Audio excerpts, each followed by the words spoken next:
Hey folks, and welcome back to another episode of the Inside the Mix podcast. And in this episode, I'm very excited to welcome our guest today, Drew Knight. He is a retrowave pop artist from Tampa, Florida, and he's going to share with us his music background, thoughts on the music business, songwriting, and music production and processes, and also a little bit on what it's like to work with a Grammy-nominated producer, which is exciting stuff. Hello, Drew. How are you? And thanks for joining me. Hey, how are you? I'm very well, thanks. So for the audience listening at the moment, I'm actually recording this in my spare room, so there might be a slight reduction in quality compared to the usual episodes on my end, purely because I'm in the process of sorting out the new studio. But rest assured, the podcast will go ahead, as always. So Drew, what I'd like to start off with is, actually, you're in Tampa. Are you in Tampa at the moment? I am, yeah. Correct me if I'm wrong, but at the point of this podcast, isn't there a hurricane or tornado ripping through Tampa, or hasn't there recently? It came last week, and we got really lucky. It ended up staying south of us, and there was a lot of devastation in southern Florida, but we got off really easy. Originally, it was coming right for us, and we were all panicking a little bit, as much as Floridians panic, right? It happens every year, but no, fortunately, no damage, lost power for about a day, and that was it.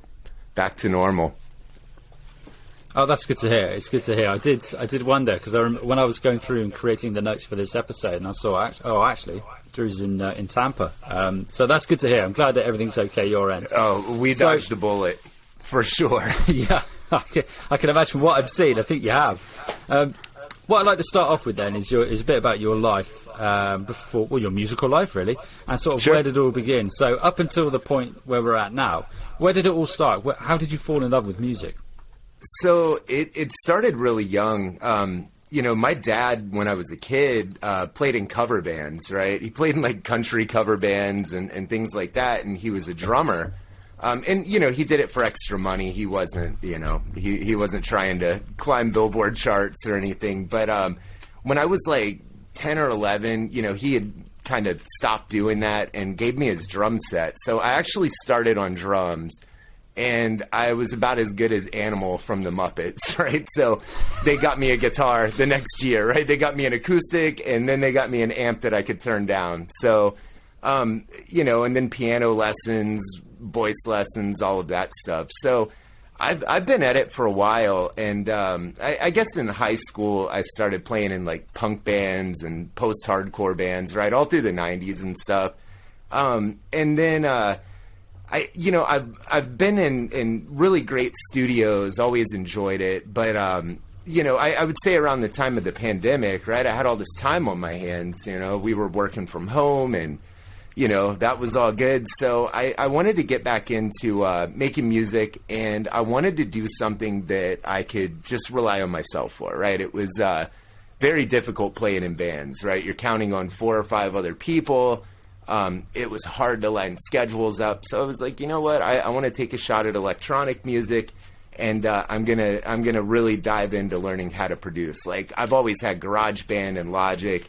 And like I said, I've had a lot of experience in studios, but I've never been the one behind the console. So this is kind of a new world for me. It's something I'm familiar with, but I'm still learning.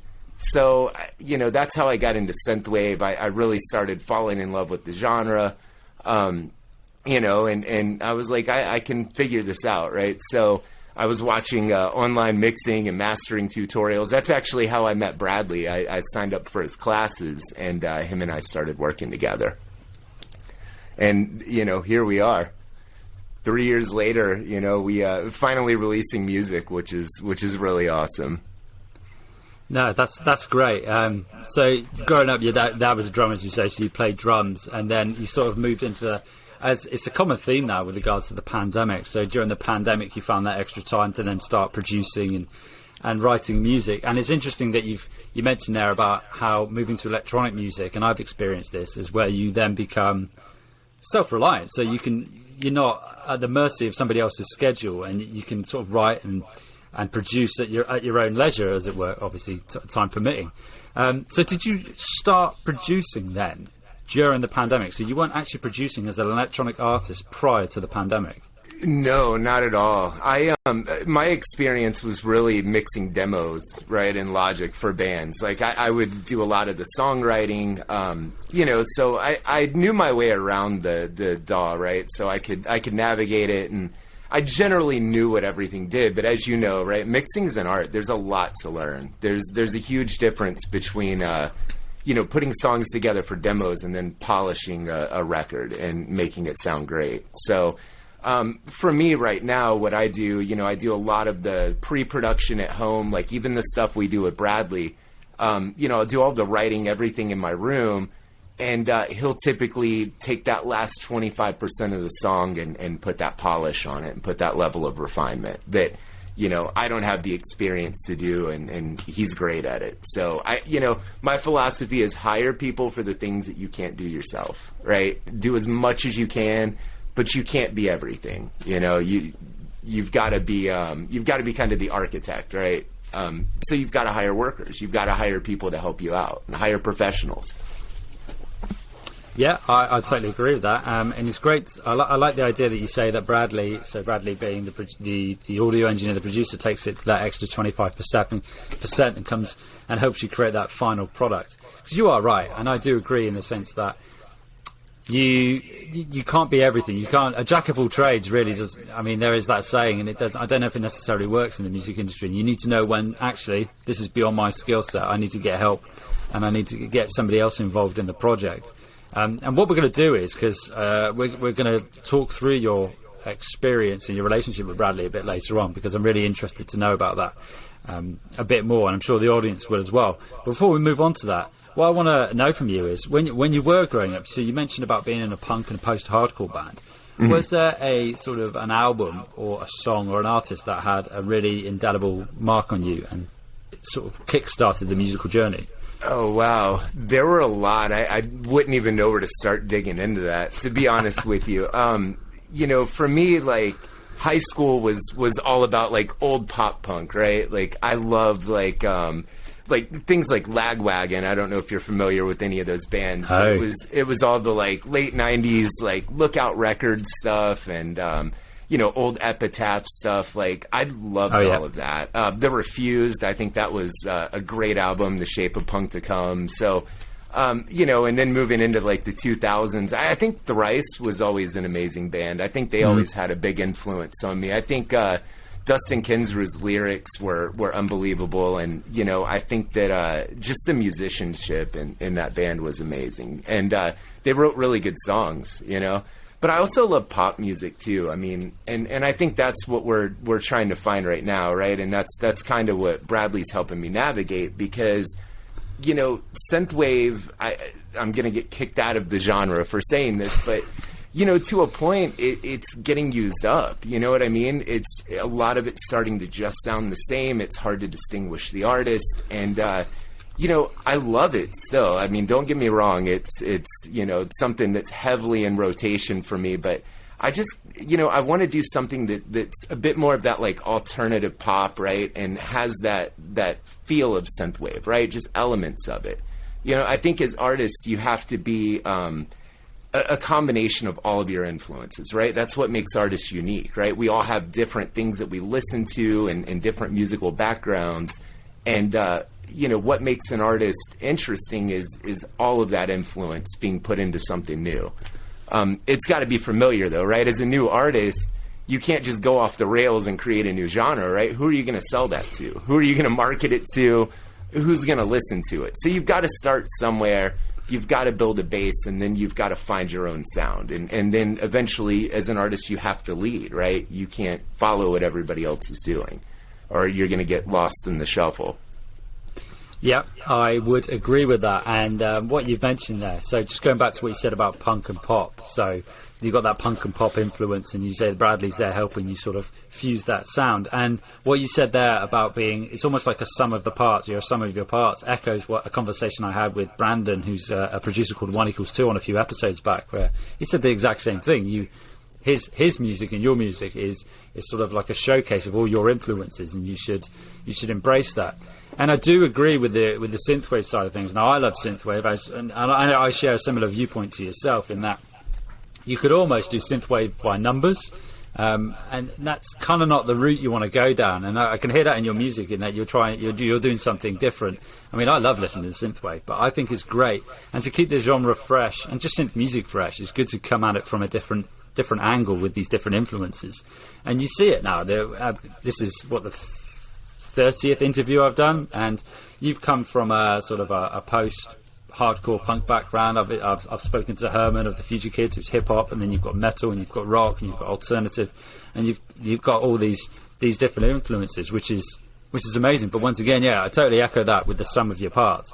So that what you've said there and what you've discussed sort of leads me on nicely to the next question, which is about your audience. If you could tell our audience sort of about your experience in your journey and some of the struggles you've had along the way. So you've mentioned there about showcasing your music. Have you experienced any struggles along the way in terms of your journey as a producer? Oh, plenty, right? So a few years ago, I think it was about 3 years ago, I released my first retrowave EP, and I was doing it under the moniker Jupiter Race, right? And it was such a mess. I mean, I hired an engineer to help me out with it, but I was new to the genre. I had no idea what I was doing, right? I was piecing this stuff together, and I spent a good amount of money putting this stuff together and put it out into the world, and it did nothing, right? And I didn't understand it. I'm like, what's going on? It really wasn't until, more recently working with Radium and understanding what actually goes into a song release, right? Like a lot of other people, I got it completely wrong. And I didn't know, what I was doing, right? And it all makes sense now. I was trying to release music without marketing the music, without doing any kind of pre-release stuff. I was just, I wasn't putting out quality music either. I mean, I liked the songs. I wasn't just throwing hot trash out into the universe. But, your music will go a lot further if you put the investment of the time or money or whatever it is into making sure the product is quality. It's like any business you open up, right? You wouldn't open up a flooring business and just do trash work at somebody's house and then wonder why nobody's hiring you. So there's got to be a level of professionalism to it, and people don't really, not everyone understands production, right? They don't all know that. But what they do know is when they hear a song, right, how it makes them feel, right? Are they getting a vibe from it? Is it easy on the ears, right? Does it sound harsh? Are there things in the mix? And I think that's all really important. You've got to have a good sounding product first. I think that's where it starts. And then obviously, what I learned is there is as much money and investment that goes into the release of a song is actually creating the song, sometimes more. Because once it's out there, you can, you've got to do that initial push, but you've also got to maintain it, right? You've got to continue to try to keep that song on playlist, or it's just going to die on your Spotify feed, Mm-hmm. Yeah, so what you're saying there is you basically learnt that marketing, for one of a better way of putting it, with music is key. As you say, you could write a song and you could release it, but it's the analogy of a tree collapsing in a forest. If no one's there, no one can hear it. So you've got to invest that. Yeah, you've got to invest that time and that effort into the marketing side of things. And it is time consuming, granted. So you mentioned there Radium. Can you just explain? Is that a company? Is that an organisation that you were working with? So that's actually Bradley's media company, record label, and that's where all the tutorials came from, right? So I signed up with them, I want to say it was a little over a year ago, and that was when I got to the point where I wasn't improving on my own with mixing and mastering, and I had been kind of following his videos that he was posting on Instagram, watching like the plug-in of the day stuff, and he had just started the song creation challenge and posted, some works in progress, and he released a song called The After All that, I mean, to me sounded like a synthwave track, so I was like, let me reach out to this guy and just say hello, tell him I appreciate the song and I've been watching the tutorials. I had no idea that he had all these master classes for mixing and mastering. And that's kind of how I got involved. We were messaging back and forth, and he said, you should join my Radium group, right? They do they basically go through all the master classes. There's opportunities to pitch your music for sync licensing and things like that. So I was like, all right, cool, yearly subscription, I'm in, let's do it. And it was when I got into the song creation challenges that it was extremely hands-on. Like, he would give us these like 24 to 48 hour deadlines, and he would go live on Instagram and give us feedback on the songs as we were writing them. And then you go all the way through to the mixing and mastering process. And Stars was actually the first song I wrote in my first song creation challenge. And it started off as a bit of a mess. And, he gave me some feedback along the way. I ended up completely changing the song.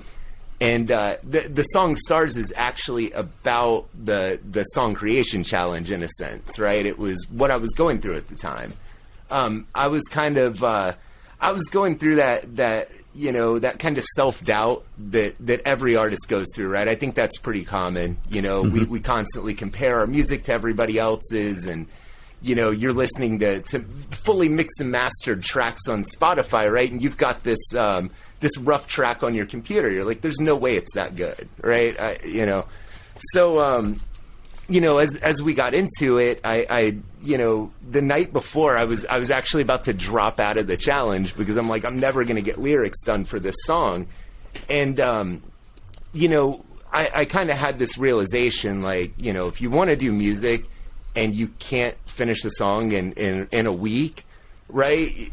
You've got to find something else to do. And I really wasn't ready to give it up. And it was kind of understanding the level of commitment that you had to do. So that night, it was due the next day. I started writing at like almost midnight, right, for the lyrics. I had the instrumental done, and I just decided to write about exactly what I was feeling in the moment, right? It was late, and I was going to be tired, but, you've got to push through and you've got to do it. And we ended up writing a song, and I sent it into him, and Bradley was like, hey, man, this is dope. He's like, I'd like to be on this track. So, we started working on it, and he told me just cut the vocals out of the second verse, send him the track, and a couple months later, he had some lyrics written for the second verse, and we ended up tracking it all in a studio. And, I love it. It came out great. I love the production on it. So him and I are going to be releasing quite a bit more records together. Maybe not as a collab, but he's certainly going to be executive producer on all of my projects for the foreseeable future, right? Yeah, that's amazing. What you've done there is, one of my questions later on was about Stars and the songwriting process. So you sort of preempted my question. Sorry, I jumped ahead. I apologize.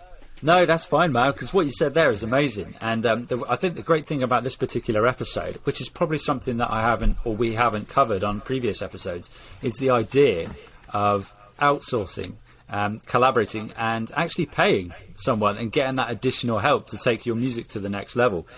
So we can dive into that relationship a bit more, because, as I say, it's not something that I've thinking off the top of my head that I've really covered on this episode, which is I've spoken to audio engineers who do it for others, but never the other way around. So it's an amazing thing to hear. But before we move on to that, one of the things you mentioned before, sort of in the run-up to this podcast, was about etiquette in the music business, which is a really, really interesting topic, and one that I think is very important. So maybe if we can just start off with sort of, what is your experience with the etiquette in the music business, or what is most important? So I think for me, what's important for artists to understand, right? Because I've known a lot of artists that just get completely heartbroken because they'll reach out to their favorite artist and they're like, hey, let's do a collaboration, right? No, like, general conversation first, just straight into it, right? They're just, hey, collab, bro, right? And the problem with that is when you get into creating music that is going to have some legs and have some potential, right? There's a lot that can happen, right? You can do publishing deals, you can get this music sync license, right? There's money to be made, and every song essentially is an asset, right? So when you reach out to somebody for a collaboration, you're saying, hey, let's partner up and create this asset that we're hopefully going to monetize on, or we're going to push it out into the world. And the thing to remember, you've got to bring something to the table. you're not going to hit up your favorite artist and you've got 200 followers on Instagram and you've got 18 monthly listeners on Spotify, right?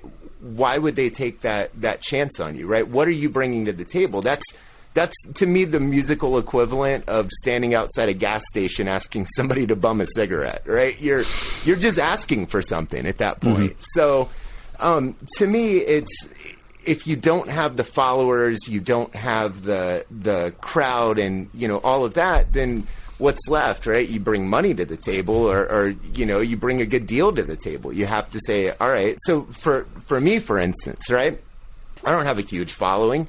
Stars was a successful release, but it's the only one we've put out so far. So if I'm looking to collaborate with a bigger artist, what do I have to offer right now, right? I've got, I've paid for some releases and some production for Bradley, so now I have that to entice people. I can say, look, I'll pay for your writing, if it's a vocalist that I want on the track, I'll take care of all the pre-production expenses. It's all paid. We've got a Grammy-nominated producer that's going to be working on the track, and here's my marketing budget, right? And you kind of lay it all out, because at the end of the day, it is a business deal. So I think that's number one, right? What can you contribute to the project, right? Why are you getting in touch with these bigger artists, asking them for a favor, right? You don't know them. I'm sure they have plenty of friends that are in music that if they were just looking to kind of give a handout or help somebody out, right? Why would they not help somebody they know? So I think that's an important part. And I like to talk about this because I don't like to see people get frustrated, right? And then they get mad at these artists and they say, I'm never listening to them again. Well, why? Put yourself in that position, right? You've got a ton of followers and you've got, somebody that's not going to invest in making sure the song sounds good, or you as the artist are going to have to front all that money. It's a business, it's not always like charity work or friendship, unfortunately. You might get lucky. You might be super talented. But again, there are so many talented people out there, right? I mean, there's a million people that they could choose to work with. So it's really all about, having a fair business relationship with anybody that you're getting into a project with, I think that's why it's so important. Also, the way you approach people. Again, if you're jumping into a message thread on Instagram or, Facebook or whatever, and you're just asking somebody, you've never said hello to them, you've never really supported them as an artist, right? You haven't bought any of their merch, you haven't done any of this, but, you just jump in and say, hey, would you like, I'd love to be on one of your tracks. Of course you would, right? So I think that's why it's so important to understand the business side of it, and I think that will, number one, save a lot of frustration, and number two, it'll help you get a lot further with people. Yeah, I really like those two ideas. The first one being like, what can you contribute? I think that's highly important, and being able to showcase what you can contribute. And then I think also what you said there about number two being how to approach people in the proper way. And I've said this before, and I think I did one podcast where it was just me talking about my experience, and it was about the approach and how cold Instagram messages where you haven't got that prior, not necessarily just Instagram actually, but any emails or any platform where you haven't got that prior relationship, and just saying, hey, can I jump on your record, or hey, can you check this out? You got to build some form of relationship, and in doing so, you can then showcase what you have to contribute rather than just going in there cold. Exactly. One thing I want to mention there. So this is interesting. You said that your music is an asset, and I was just scrolling through Instagram prior to this interview, and I follow a chap called Marc Eckert, and I was looking at one of his posts, and he does a lot of sync. He's got a sync business, and he said the exact same thing. And I'm just wondering, have you ever heard of Marc Eckert? Do you follow him on Instagram? That sounds familiar. I probably do, to be honest with you. Well, I just wondered, because you said that, and that is pretty much bang on exactly what he said in terms of, like, I think his the post surrounded, if you've got a hard drive full of unfinished songs, all those songs are assets that you can use. And Absolutely. you can use it for sync, which is exactly what you said. So as soon as you said that, I was like, wow, this is resonating with what I read just now. So it's great that obviously the experience you've had sort of marries up with other, I guess you call him engineers. I think he was a producer to begin with. I can't remember his backstory. But really, really good. I mean, if you don't follow him, do go check him out. I'll definitely check it out. But yeah, I think it's just a hard truth, right? It is what it is. You know, if you look at it in terms of a business, right? And don't get me wrong, there's got to be the artistic side, but that's completely separate, right? Once you get the creative piece out of the way, what you've created is an asset. You've created a product that you're going to try to sell and market. And, you know, there are a million different ways to monetize off of your music, but one of them is not Spotify streams, right? What are Spotify streams good for? You're not making money. However, it's a great platform. This is how most people listen to music. So you can have, 40,000 streams on a song. What matters are that the right people are hearing that song, right? So as you release, like, this is how you kind of gain recognition and all of that, right? It's all about the right people listening to your music and then returning when you send it out. But the song being an asset, with good marketing on a song, again, you can push it out for, sync licensing, that kind of thing. You can make money that way. You can get into commercials, film, TV, right? There's a lot. Also, just merch in general, right? You have a hit song, you can capitalize off the merch alone if you've got enough people. I mean, I wouldn't recommend it if you've got 10 people that might buy the shirt. You're gonna spend more money than you're gonna make. But, the thing is, the success of the song on Spotify really drives everything else, and I know Spotify's not the only platform, but let's be honest, it might as well be. Right, yeah, I agree, and I suppose you've got Bandcamp as well. But I think most people, if you look at their promotion, it is Spotify, isn't it? It is huge. It is huge. I would say the general listener isn't going to Bandcamp to download and buy your music. I think mostly musicians, right? On Bandcamp, you're practically selling to other artists, because who else has a Bandcamp account? You know what I mean? I don't know a single person that's not a musician that has a Bandcamp account for any reason. And I know that's not 100% true. There, people do go on Bandcamp and download stuff, and I think it's a great platform because it supports the artists, right? Apple Music and Spotify, they're not really giving anything back to the artists. So Bandcamp, if you're going to buy music, I highly recommend people go into that platform to do it. But I mean, the truth is, it's just it can't compete with Spotify and Apple. I mean, the general public is listening through those platforms, and rarely anything else from what I've seen. Yeah, I never thought of it that way, with regards to Bandcamp being artists only, and I think you're right. I think of the discussions I've had with friends who consume music but aren't musicians, and I don't think I've ever had a conversation with them with regards to, hey, have you heard this? Or they've said to me, have you heard this song on Bandcamp? You are right. It is consumed on Spotify, which... Yeah, I suppose I was going to dive into the production side of Spotify and producing for Spotify then, but I think that's a whole other kettle of fish in itself. What I'd like to move on to next is the actual music production and songwriting side of things. So you mentioned earlier Stars, which is a fantastic song, by the way. Thank you. Really, really good. And I think I discovered that on the one of R9's playlists, and it just popped up there. That makes sense. I was like, yeah. And I was like, this song is insane. This song is so good. And I think I reached out to you then, if I remember rightly. But you mentioned briefly there, Stars was created under the guise of one of these challenges that Bradley and Radium had put together. But if you're in the process of just writing a song in general, can you explain to our audience how that songwriting process starts?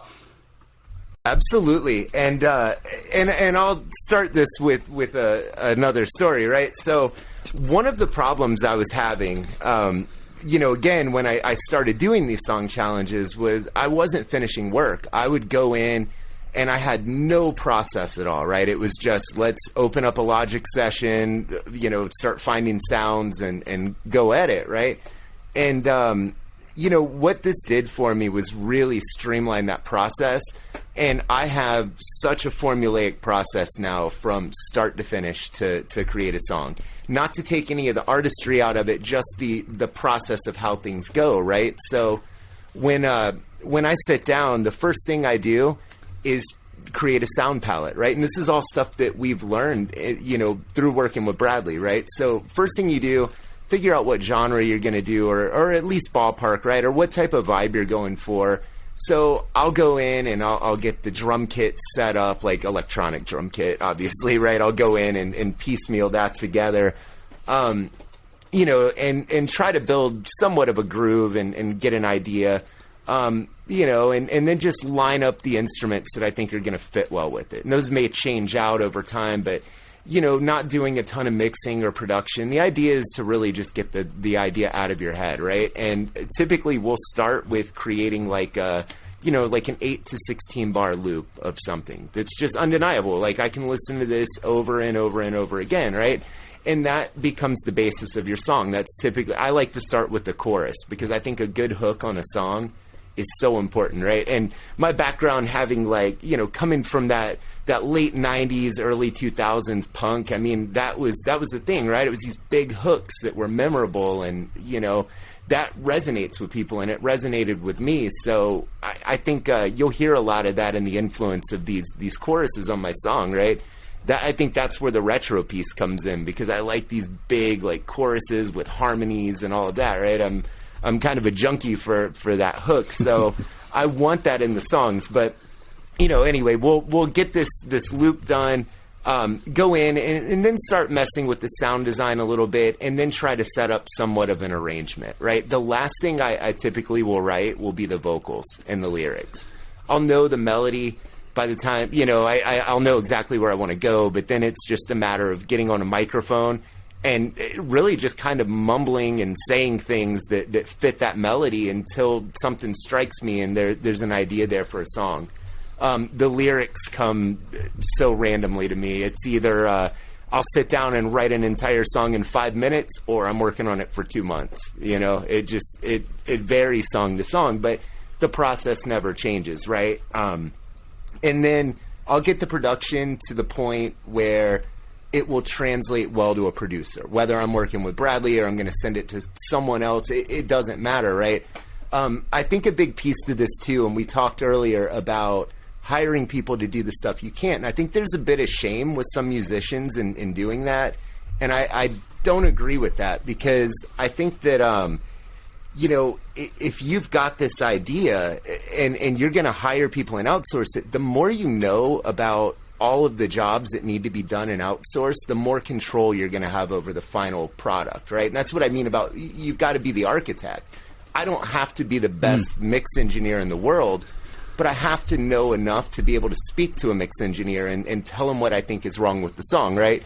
Yeah, I'm sure you as a producer, right, all the time, you'll get clients that don't really know much about production. Hey, can you make this bass sound a little more blue or round? Or they'll just throw these random terms out, right? You don't know what they're talking about. So, I think, I'll say two things. I think it's always important to service the song, right? Whatever's going to be best. If there's another producer that's going to make it sound better than you're going to make it sound, by all means, hire him. But you've also, as an artist, the way to keep that artistic integrity is to know exactly what you want. You've got to give the producer some room to be an artist as well, because production is absolutely an art, right? The way these songs come out and the way they sound, but you've got to be able to manage all of these jobs in a sense if you're the artist and you're the driving force of this. So I think that's important, but that's typically my process, right? It'll start off, create a groove and a bass groove, make that 8 to 16 bar loop, right? Try to find the hook in that somewhere, and then stretch that out into an arrangement. And then, last thing would be to put the vocals on it, like scratch vocals. And then I'll do my best with that, right? I'll go in and I'll do any kind of mixing, tweaking, anything I can do to get the song sounding the way I think it should sound. And that's typically when it'll get sent off. We'll recut the vocals in a studio, great mic, great room, and just have somebody polish that song off and get it sounding professional quality. Fantastic. I love that answer. So you mentioned in there you've got a formulaic process of songwriting, so a sound palette, and that's something that I've mentioned a few times on the podcast, and I think I use the term sketchpad, but I do the exact same. So I just get the ideas down. I don't get hung up on, you know what, is this going to be the final kick? Is this going to be the final snare? Is this going to be the final synth? They're just a tool for me to get the ideas down, which is amazing. And also the 8 to 16 bar loop that you mentioned there. And you start with the chorus, and it sort of echoes what I had the chat or discussion I had with Sunglasses Kid a few weeks back, in that he said very much the same thing in terms of he gets the idea down, and he starts with the chords and making sure the chords, and if the chord progression is right, he then builds on from that. And then the last thing being the Vox. Oh, I got Vox. I'm looking at my shorthand here. That's the engineer talk coming at me there. I get it. Yeah. And the last thing is the vocals, and then the lyrics, you know, and it just scatting, for want of a better way of putting it, over the top of what you have. Exactly. There, and all this sort of stuff. I'm not singing. You could probably tell what I just did. But my question to you is, off the back of having done all that, and you know, we've mentioned it a few times, you working with Bradley. What is key to choosing a producer? What do you think? What is the most fundamental aspect of the correct producer choice? I think the most important thing is, you know, there are a few things, right? But most importantly, finding someone that actually likes your music. Because with any art project, right, as a producer, if you're commissioned to do, you know, work or produce something that maybe you're just not into, right? Maybe a grindcore band sent you their song and you're just not into grindcore, right? How much time are you going to really sit there with, you know, your headphones on or in your room listening to that over and over and over? Like, I think you can feel enthusiasm in a song, right? From the artist and from the producer. So I think that's one of the most important things, to make sure that, you know, number one, the producer you're working with really likes what you're doing, right? And number two, they're able to create the sound that you as an artist have in your mind. So you've got to listen to their work. You know, you've got to go in, see which artists they've worked with, or listen to their own music. And you know, not to say that a producer can't be a jack of all trades and do other things, but, you know, if you know, producers have they have their own sound, right? No matter who the artist is, when they send them a song, that final production, there's a touch of the producer in that song as well. So I think you've got to kind of know what you're looking for. You know, you've got to know exactly what you're going for. Hiring the right people is also an art form. You know, it's you know, I wouldn't recommend just hiring any producer or hiring any, you know, art director or any of that for your project. You've got to find people that understand what you're doing and what you're going for, or you're not going to, you know, you're not going to be happy with the final product. Yeah, I would agree with that. I think the important thing there is, not just with producers, but with everything, is finding, you need to have someone who's going to buy into your vision. And like you say, I think that's the first time I've had grindcore mentioned on the podcast, which is amazing. It takes me back to my metal days. But yeah, if you're reaching out to someone, or someone's reaching out to you, and it doesn't quite fit, I think as a producer, you'd be doing them a disservice. Well, that's the way I see it. Kind of like if somebody reached out to me and said, "Oh, can you produce this, for example, grindcore band?" I'd be like, to be honest with you, I'd probably refer them on to. It's not something I can do, but I can refer you to someone else. But I think, yeah, you're right. Having someone or a group of people that buy into your vision is highly important. So it kind of moves on nicely to my next song, which is my next question rather. So you've got this song, you've worked on, you've got a producer. So another question is the difference between a demo and the final product. What is the difference between the demo and the final product in your opinion? So to me, if we're looking at it in terms of art, right, the demo is like the pencil sketch. You know, the fully produced record, that's a painting. You know what I mean? That's a fully finished product. You know what I mean? Like, when you're demoing music, you're basically creating a blueprint for the song. You know, you're getting the vibe down. For the most part, you're getting the lyrics done, and you've got a general feel and direction for the song.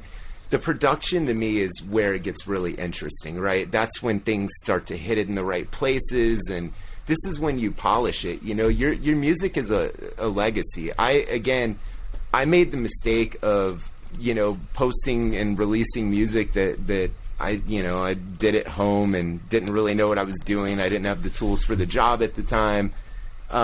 and it really is not going to get you anywhere. I mean, there are people that are far better at it than I am, right, at producing music, so maybe they can get by, but my thing is this stuff will be there forever. So when you make a record and you put it online and you put it out there into the universe, I mean, you don't get another chance to make a first impression with people. So if the quality's not there, generally, people will listen for a few seconds and go, okay, that's it, I'm done, and they're not going to care about what you're doing. But I think that's why it's so important to have that level of refinement on the products that you're putting out, right? Make them sound good, make them as good as possible. Any business in the world wants to showcase their best product. And, when you post your songs on Spotify, think of it as an advertisement, right? It's an advertisement for you as an artist. That's exactly what it is, right?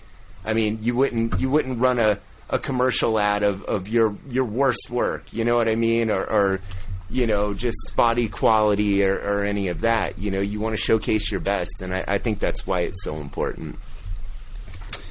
Yeah, I would agree with that, and I think it is highly important what you said there about showcasing your best work. And it kind of leads me to another question, which I thought off the top of my head here is, so I've had this discussion with other artists about being prolific and the prolificness and releasing regularly. What are your thoughts on that? Do you think it's more important to release, I suppose all the music is quality, you deem it of a certain quality, otherwise you wouldn't release it.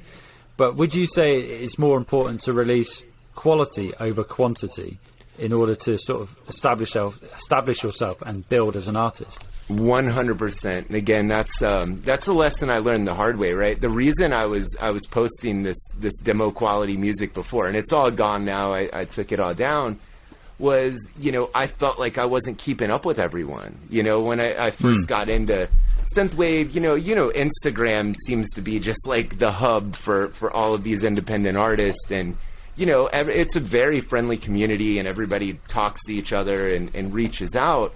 And I would be like, man, everybody's releasing like a new song every 2 weeks, right? And you feel this is it like a peer pressure where you're like, I have to keep up with this, right? I mean, I haven't released a song in months. Like, these guys have a new track every Friday, but I don't think that's good. And I think to release a song the right way, it's also very expensive. It's going to take you a while to recoup from a release if you're actually putting the money into the production and putting the money into marketing it and promoting it and doing all of that.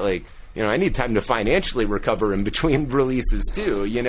Because my thing is, why release it if you're not going to be able to get it out to as many people as possible? It's like, that's still part of the work, and the marketing is part of being an artist too, right? That's the visual representation of what you're doing. That's how you reach out to people. That's how you make people aware that you're doing anything. So, I think releasing quality is absolutely more important than just releasing quantity, and also you don't, if you're releasing a song every week, people don't tend to get as excited about it anymore. It's like, oh yeah, they release a song every Friday, I'll catch the next one, So I think to do it right, you almost can't be releasing back to back to back. I think every couple months, because you want to give your last song a little bit of time to do its thing too, right? I mean, we're still doing great numbers on Spotify from the last song. So you got to find that balance when to release next, right? It's strategic, because while I still have a high amount of monthly listeners from the last one, right, now I want to jump in and release the next one. But I want to make sure that the first song has kind of reached its potential, but hasn't completely fallen off yet. So I have an active audience. And I think that's the balance. You just, you have to plan it out, and you have to be smart about it.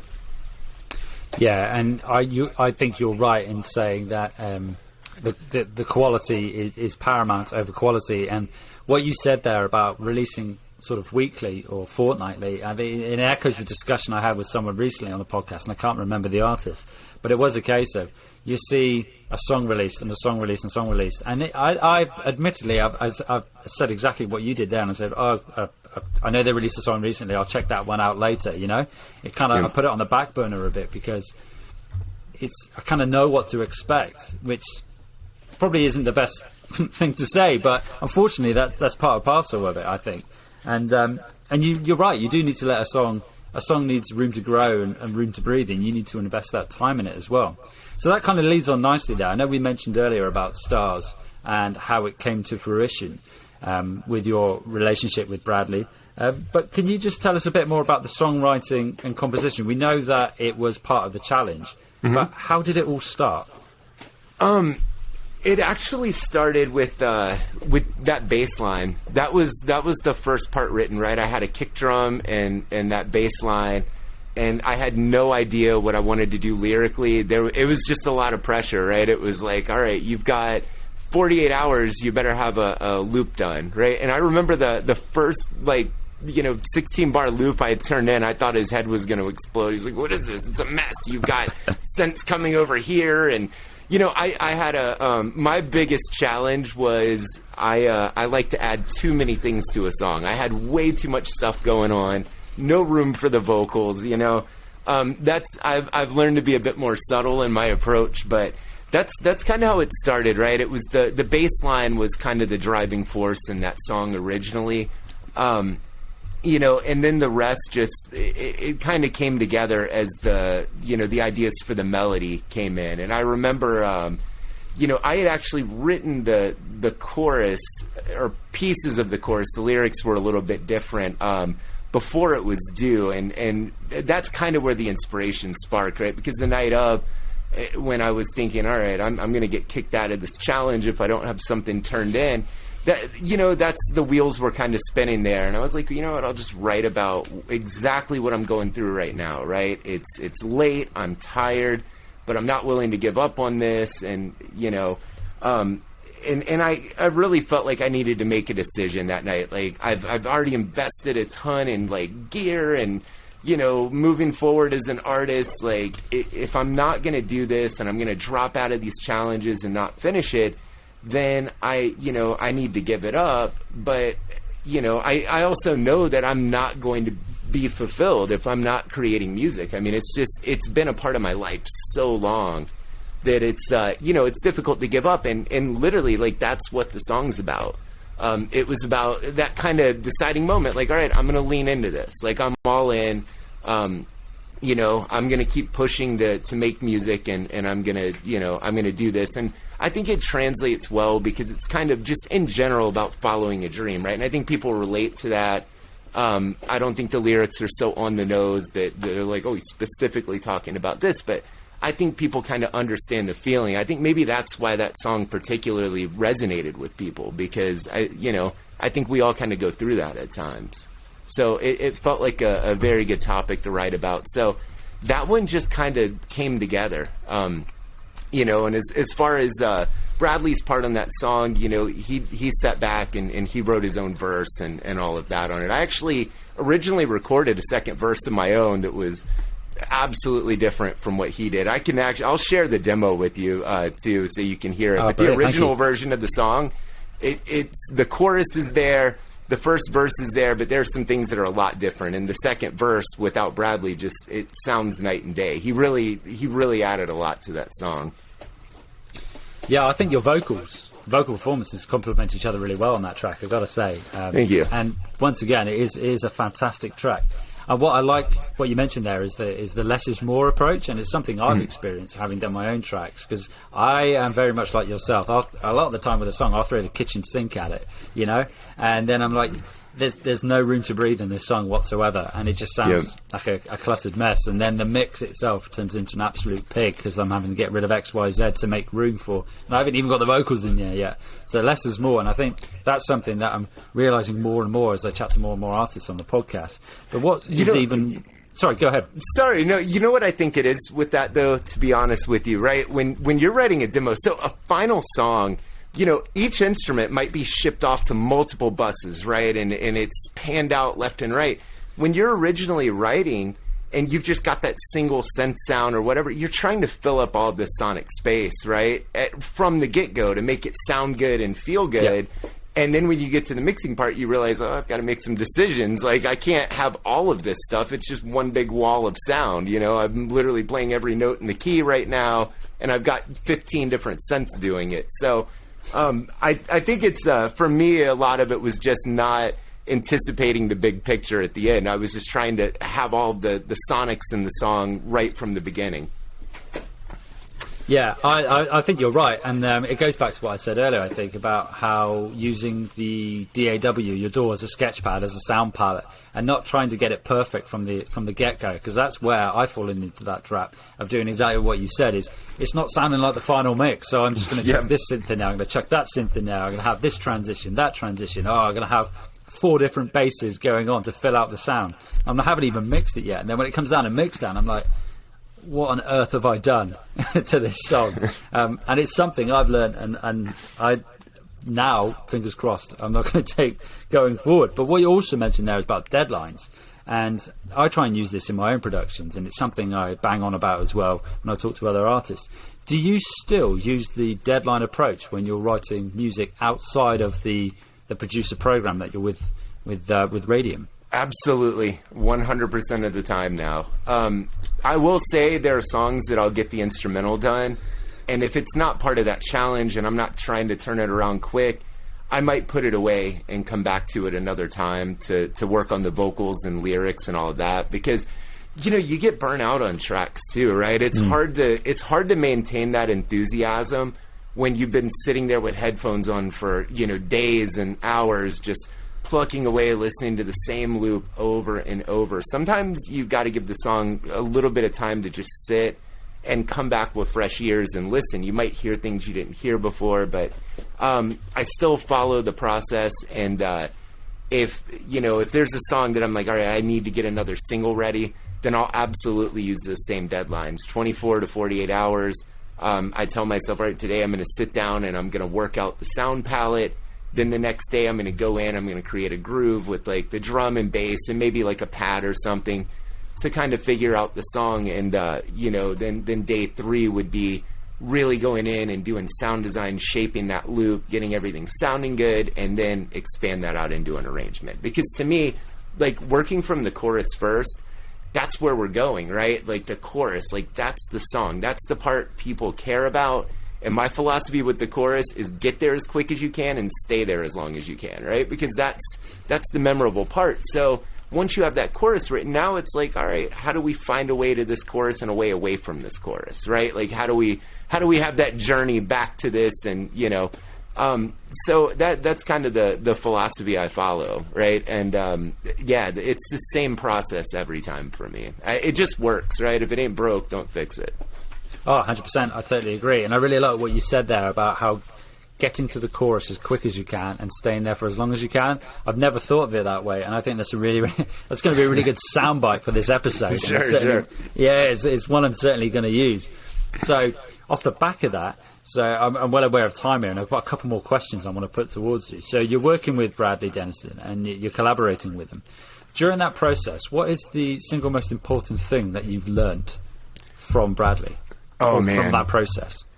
I'll tell you, he's been amazing. Like, he's kind of mentored me through every step. I mean, this is a guy that's released big records, big soundtracks, and, here I am just like a clueless artist. Like, I want to make music too, and I'll do whatever you tell me to do.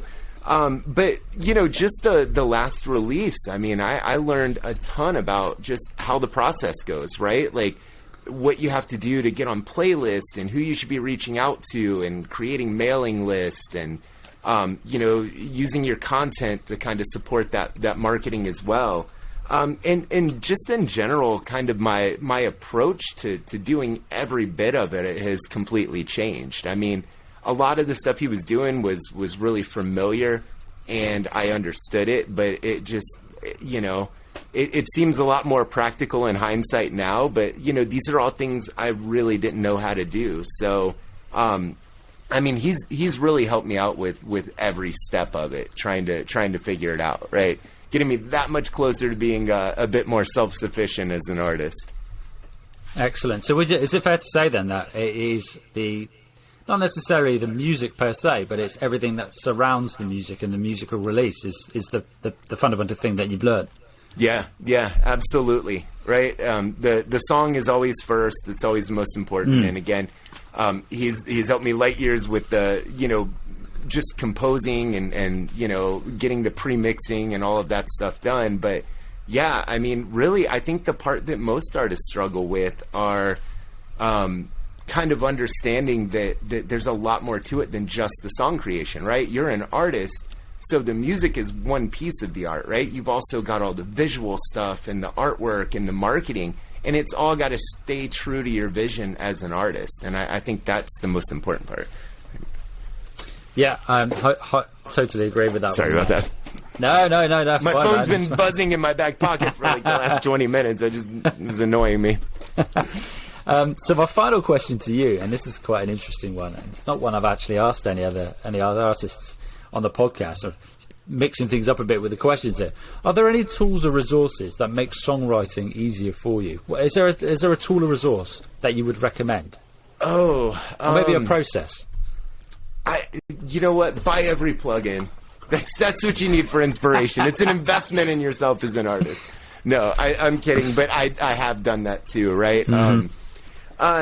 No, I don't know. I would say that music theory is the tool that you need as an artist. And I understand that not everyone needs music theory, right? It is what it is. You're still following it, whether you know it or not, right? If you're mm-hmm. writing music and you're creating songs. But to me, the best tool you can have is understanding, right? If you're dedicating all of your time and money into being an artist and the thing you want to create is music, then, to me, it seems like a no-brainer to dig in and learn music theory, right? Understand how music works, and it'll get you there so much faster. I know there are, like, a ton of tools out there you can buy that, you can get the, like the MIDI chord packs and all of that stuff, but, you can just do a lot more if you actually understand music, right? And you spend some time learning your instrument, right? If you're doing most of your writing on a keyboard, practice it and make sure you know what you're doing.